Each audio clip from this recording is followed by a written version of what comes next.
হুঁশিয়ারিতেও দমছে না হুমায়ুন। মুখ্যমন্ত্রীকে পাল্টা চ্যালেঞ্জ ছুড়লেন হুমায়ুন পুত্র। রেজিনগরের শুভেন্দুর উন্নয়নের টোপ। মুখ্যমন্ত্রীর বড় প্রতিশ্রুতি, বিজেপি জিতলেই 2 হাত ভরে দেব। পাল্টা চ্যালেঞ্জ হুমায়ুন পুত্রের, জিতবো আমরাই।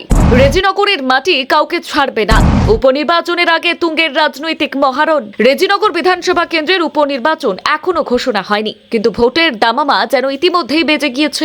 একদিকে মুখ্যমন্ত্রী শুভেন্দু অধিকারী উন্নয়নের প্রতিশ্রুতি দিয়ে রেজিনগরবাসীর মন জয়ের চেষ্টা করছেন, অন্যদিকে আম জনতা উন্নয়ন পার্টির সম্ভাব্য প্রার্থী তথা হুমায়ুন কবিরের পুত্র গোলাম নবী আজাদ রবিন স্পষ্ট জানিয়ে দিলেন, রেজিনগর তাদের শক্ত ঘাঁটি, এই আসন হাতছাড়া হবে না। শুক্রবার রেজিনগরের তকিপুর হাই মাদ্রাসা ময়দানে আয়োজিত জনসভায় মুখ্যমন্ত্রী শুভেন্দু অধিকারী উপনির্বাচন নিয়ে বড় বার্তা দেন।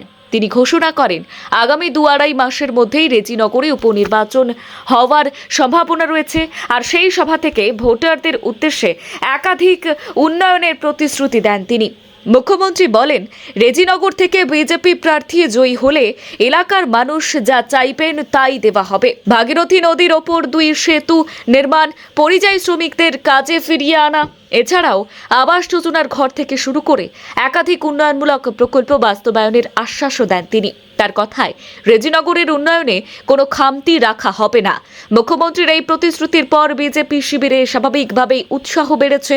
দলের নেতা কর্মীদের দাবি, দীর্ঘদিন পর রেজিনগরে রাজনৈতিক সমীকরণ বদলানোর সুযোগ তৈরি হয়েছে। বিশেষ করে সংখ্যালঘু অধ্যুষিত এই কেন্দ্র দখল করতে পারলে তা শুধু পশ্চিমবঙ্গ নয়, রাজ্য রাজনীতিতেও বড় রাজনৈতিক বার্তা দেবে। বিজেপির দাবি, সংখ্যালঘু ভোটের একাংশ তাদের দিকে ঝুঁকছে, আর সেই বার্তা দেশ জুড়ে তুলে ধরাই দলের অন্যতম লক্ষ্য। উল্লেখ্য, আপনাদের জানিয়ে রাখি, গত বিধানসভা নির্বাচনে হুমায়ুন কবির আম জনতা উন্নয়ন পার্টির প্রতীকে নওতা এবং রেজিনগর 2টি কেন্দ্র থেকেই জয়ী হয়েছিলেন। পরে তিনি রেজিনগরের আসনটি ছেড়ে দেওয়ার সিদ্ধান্ত নেন এবং জানান, ভবিষ্যতে এই কেন্দ্র থেকে তার ছেলে গোলাম নবী আজাদ রবিনই লড়বেন। তবে মুখ্যমন্ত্রীর প্রচার বা উন্নয়নের প্রতিশ্রুতিতে বিন্দু মাত্র বিচলিত নন রবিন। শনিবার সংবাদ মাধ্যমের সঙ্গে কথা বলতে গিয়ে তিনি বলেন, নিজের দলের হয়ে প্রচার করতে গিয়ে মুখ্যমন্ত্রী যা বলছেন সেটাই স্বাভাবিক, কিন্তু তিনি শুধু বিজেপির মুখ্যমন্ত্রী নন, গোটা রাজ্যের মুখ্যমন্ত্রী।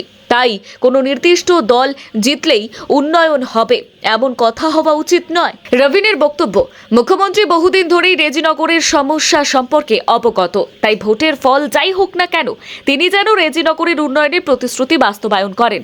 বিশেষ করে ভাগীরথী নদীর ওপর অন্তত একটি সেতু নির্মাণের দাবি জানিয়েছেন তিনি। উপনির্বাচনে নিজের জয় নিয়েও যথেষ্ট আত্মবিশ্বাসী রবিন। তার দাবি, রেজিনগরের মানুষের সঙ্গে তাদের পরিবারের সম্পর্ক কয়েক দশকের। তিনি বলেন, আমার বাবার প্রায় 40 বছরের রাজনৈতিক জীবন এই রেজিনগরকে ঘিরেই। মানুষের সুখ দুঃখে আমরা সবসময় থেকেছি। নির্দল প্রার্থী হয়ে পরাজিত হওয়ার পরও আমরা এলাকা ছেড়ে যাইনি, তাই মানুষ আমাদের চেনেন এবং বিশ্বাস করেন।